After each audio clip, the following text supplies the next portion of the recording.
বাংলাদেশ বেতার সিলেট। এক্ষুনি শুনবেন স্থানীয় সংবাদ।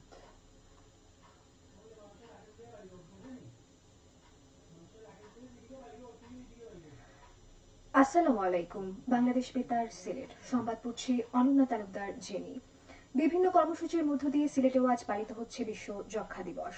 যক্ষ্মা বিষয়ে জনসচেতনতা বাড়ানোই দিবসটির মূল উদ্দেশ্য। এবারে প্রতিপাদ্য হচ্ছে হ্যাঁ, আমরা যক্ষ্মা নির্মূল করতে পারি, প্রতিশ্রুতিবদ্ধ হন, বিনিয়োগ করুন, বিতরণ করুন। যক্ষ্মা ও ফুসফুসের রোগ বিরোধী আন্তর্জাতিক ইউনিয়নের উদ্যোগে 1982 সাল থেকে যক্ষ্মা দিবস পালিত হয়ে আসছে। দিবসটি উপলক্ষে মৌলভীবাজারে আজ র্যালি, প্রচার অভিযান, লিফলেট বিতরণ ও আলোচনা সভা অনুষ্ঠিত হয়েছে। সকালে জেলার 250 শয্যা বিশিষ্ট জেনারেল হাসপাতাল প্রাঙ্গণ থেকে বের হয় সচেতনতামূলক র্যালি। এ সময় হ্যান্ড মাইক যুগে সচেতনতামূলক প্রচার অভিযান ও জনসাধারণের মধ্যে লিফলেট বিতরণ করা হয়। পরে হাসপাতাল সভাকক্ষে অনুষ্ঠিত হয় আলোচনা সভা। সিভিল সার্জন ডাক্তার মামুনুর রহমানের সভাপতিত্বে অনুষ্ঠিত সভায় প্রধান অতিথি হিসেবে উপস্থিত ছিলেন জেলা প্রশাসক মোহাম্মদ ইসরাইল হোসেন। সভায় ডাক্তার, নার্স, স্বাস্থ্যকর্মী, বিভিন্ন এনজিও সংস্থার প্রতিনিধি, যক্ষ্মা রোগী সহ 213 জন ব্যক্তি উপস্থিত ছিলেন। স্বাস্থ্য বিভাগ ও এনজিও সংস্থা হিট বাংলাদেশ যৌথভাবে এর আয়োজন করে। দিবসটি পালন উপলক্ষে হবিগঞ্জ জেলা সিভিল সার্জন অফিস কার্যালয় প্রাঙ্গণ থেকে আজ এক র্যালি বের করা হয়। র্যালি শেষে সিভিল সার্জন কার্যালয়ে কনফারেন্স রুমে আলোচনা সভা অনুষ্ঠিত হয়। সিভিল সার্জন ডাক্তার রত্নদীপ বিশ্বাসের সভাপতিত্বে সভায় বক্তব্য রাখেন অতিরিক্ত পুলিশ সুপার আতিকুল হক, হবিগঞ্জ সদর হাসপাতালের তথ্যবাদায়ক ডাক্তার আমিনুল হক সরকার ও deputy civil surgeon doctor Mukhlesur Rahman Ujjal. সভায় ডাক্তার, নার্সিং স্টাফ এবং এনজিও প্রতিনিধিরা উপস্থিত ছিলেন। আগামীকাল 25শে মার্চ গণহত্যা দিবস। দিবসটি যথাযোগ্য মর্যাদায় উদযাপনের লক্ষ্যে জাতীয় পর্যায়ে নানাবিধ কর্মসূচি গ্রহণ করা হয়েছে। দিবসটি উপলক্ষে রাষ্ট্রপতি ও প্রধান উপদেষ্টা বাণী প্রদান করবেন।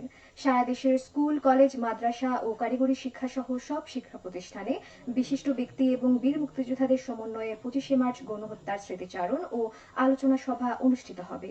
ওই দিন মুক্তিযুদ্ধ জাদুঘরে গণহত্যা ও মুক্তিযুদ্ধ বিষয়ক সেমিনার অনুষ্ঠিত হবে। দেশের সকল সিটি কর্পোরেশনে গণহত্যার উপর দুর্লভ আলোকচিত্র ও প্রামাণ্যচিত্র প্রদর্শনীর আয়োজন করা হবে। এছাড়া 1971 সালের 25শে মার্চ রাতে নিহতদের স্মরণে সকল মসজিদে বিশেষ মোনাজাত এবং অন্যান্য উপাসনালয়ে প্রার্থনার আয়োজন করা হবে। 25শে মার্চ গণহত্যা দিবস পালনের লক্ষ্যে সারা দেশে 10:30 হতে 10:31 1 মিনিটের জন্য প্রতীকী ব্ল্যাকআউট পালন করা হবে।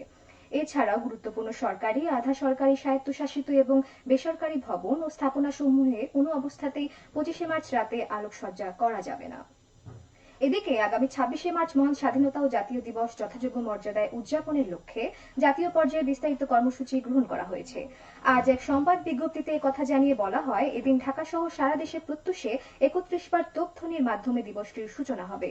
সূর্যোদয়ের সাথে সাথে রাষ্ট্রপতি মোহাম্মদ শাহাবুদ্দিন ও প্রধান উপদেষ্টা ডক্টর মোহাম্মদ ইউনূস সাভারে জাতীয় স্মৃতিসৌধে পুষ্পস্তবক অর্পণ করবেন। এরপর মুক্তিযুদ্ধ বিষয়ক উপদেষ্টার নেতৃত্বে উপস্থিত বীরশ্রেষ্ঠ পরিবার, যুদ্ধাহত মুক্তিযোদ্ধা ও বীর মুক্তিযোদ্ধারা পুষ্পস্তবক অর্পণ করবেন। বিদেশি কূটনীতিকবৃন্দ, বিভিন্ন রাজনৈতিক ও সামাজিক সংগঠন সহ সর্বস্তরের জনগণ স্মৃতিসৌধে পুষ্পস্তবক অর্পণ করে শহীদ বীর মুক্তিযোদ্ধাদের প্রতি শ্রদ্ধা জানাবেন। এছাড়াও জেলা ও উপজেলা স্মৃতিসৌধে পুষ্পস্তবক অর্পণ করা হবে। দেশের সকল বিভাগ, জেলা ও উপজেলা পর্যায়ে জাতীয় পতাকা উত্তোলন, জাতীয় সঙ্গীত পরিবেশন, শিক্ষা প্রতিষ্ঠানের ছাত্রছাত্রীদের সমাবেশ ও কুচকাওয়াজ অনুষ্ঠিত হবে। স্বাধীনতা দিবস উপলক্ষে সূর্যোদয়ের সাথে সাথে সকল সরকারি, আধা সরকারি, স্বায়ত্তশাসিত ও বেসরকারি ভবন এবং ঢাকা শহরে সহজে দৃশ্যমান ভবনসমূহে জাতীয় পতাকা উত্তোলন এবং গুরুত্বপূর্ণ ভবন ও স্থাপনাসমূহে আলোকসজ্জায় সজ্জিত করা হবে। তবে 25শে মার্চ গণহত্যার কাল রাতে আলোকসজ্জা করা যাবে না। এদিকে সরকারি ছুটি থাকবে। দিবসটি উপলক্ষে রাষ্ট্রপতি ও প্রধান উপদেষ্টা বাণী প্রদান করবেন। দিবসটির তাৎপর্য তুলে ধরে এদিন সংবাদপত্র সমূহ বিশেষ ক্রোড়পত্র, নিবন্ধ ও সাহিত্য সাময়িকী প্রকাশ করবে। ইলেকট্রনিক মিডিয়া সমূহ মাসব্যাপী মুক্তিযুদ্ধ ভিত্তিক বিভিন্ন অনুষ্ঠান প্রচার করবে।